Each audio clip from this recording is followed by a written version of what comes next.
नमस्कार दोस्तों, CSC VLE help में आपका बहुत बहुत स्वागत है। इस वीडियो में बात करने वाला हूं, मैं बताने वाला हूं आपको आधार ऑपरेशनल मॉडल के बारे में और उस मॉडल में वर्चुअल आईडी की आवश्यकता के बारे में। जी हाँ, आधार मॉडल में वर्चुअल आईडी की आवश्यकता।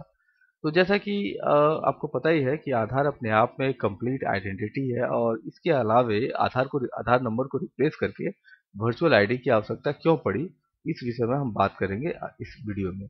चलिए शुरू करते हैं। उससे पहले बता दो, अगर आपने मेरे चैनल को सब्सक्राइब नहीं किया तो कृपया साइड बटन पर क्लिक करके मेरे चैनल को सब्सक्राइब कर ले और इस बेल के आइकन को भी दबा दे ताकि मैं जो भी वीडियो लाऊं उनका नोटिफिकेशन जाता रहे सीधे आप तक।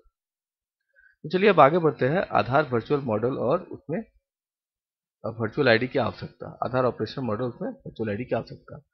पहले समझ लेते हैं एक फ्लो चार्ट में। जब भी कोई आधार से कम्युनिकेशन होता है या ऑथेंटिकेशन रिक्वेस्ट आता है तो वो कैसे होता है। सबसे पहले वो आता है आधार ऑथेंटिकेशन यूजर एजेंसी के पास, फिर जाता है ऑथेंटिकेशन सर्विस एजेंसी के पास, फिर जाता है यूआईडीआई का सीआईडीआर डेटाबेस में और फिर वहां से रिस्पॉन्स आता है। रिस्पॉन्स कंफर्मेशन होता है ऑथेंटिकेशन यूजर एजेंसी के पास और फिर सर्विस कस्टमर को डिलीवर कर दी जाती है।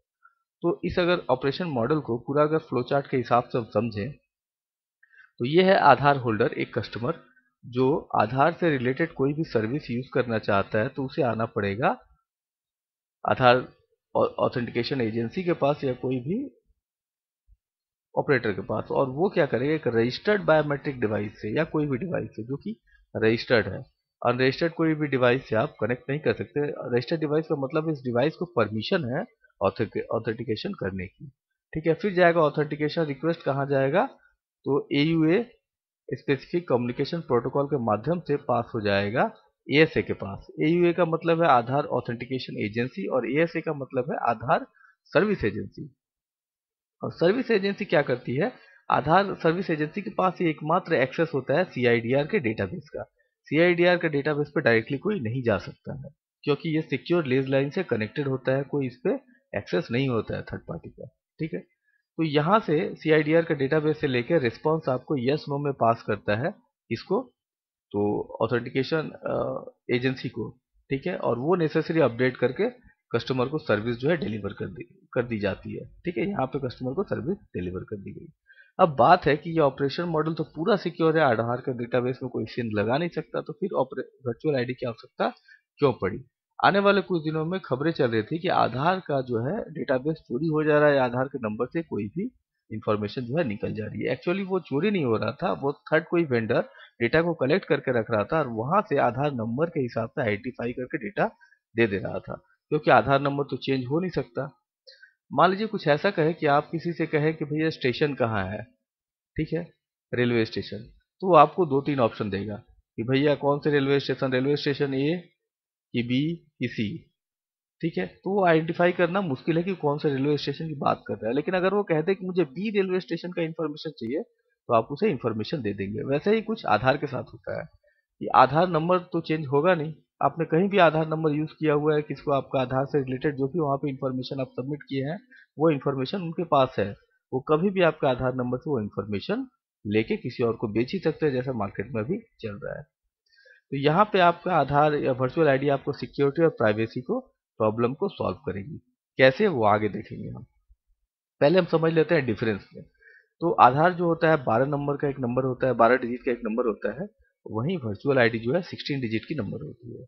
आधार यूआईडीआई द्वारा अलॉट किया जाता है और यहाँ पे वर्चुअल आईडी जो है आप खुद ही पोर्टल पे जाके जनरेट कर सकते हैं।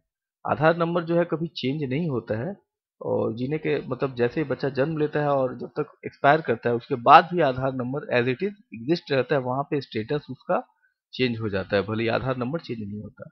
लेकिन यहाँ पे वर्चुअल नंबर बार बार आप रीजनरेट कर सकते हैं, चेंज कर सकते हैं।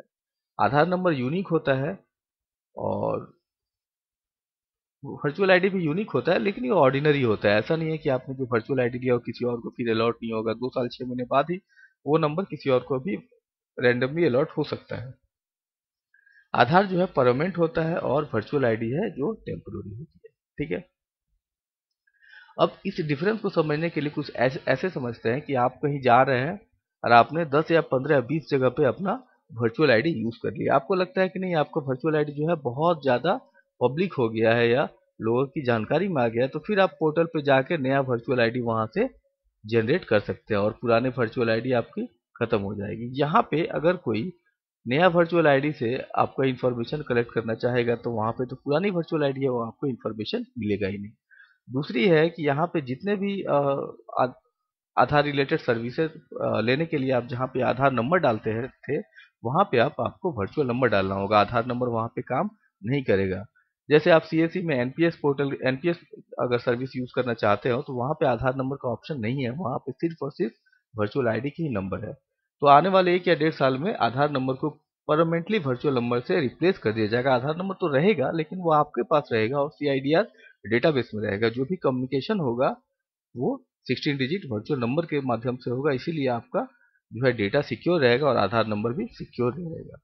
तो दोस्तों ये रहा मेरा एक छोटा सा वीडियो वर्चुअल आईडी के बारे में और आधार ऑपरेशन मॉडल के बारे में। आशा करता हूँ वीडियो आपको अच्छा लगा, पसंद आया तो प्लीज से लाइक शेयर सब्सक्राइब जरूर करें। तब तक के लिए हैव अ नाइस डे। जय हिंद, जय भारत।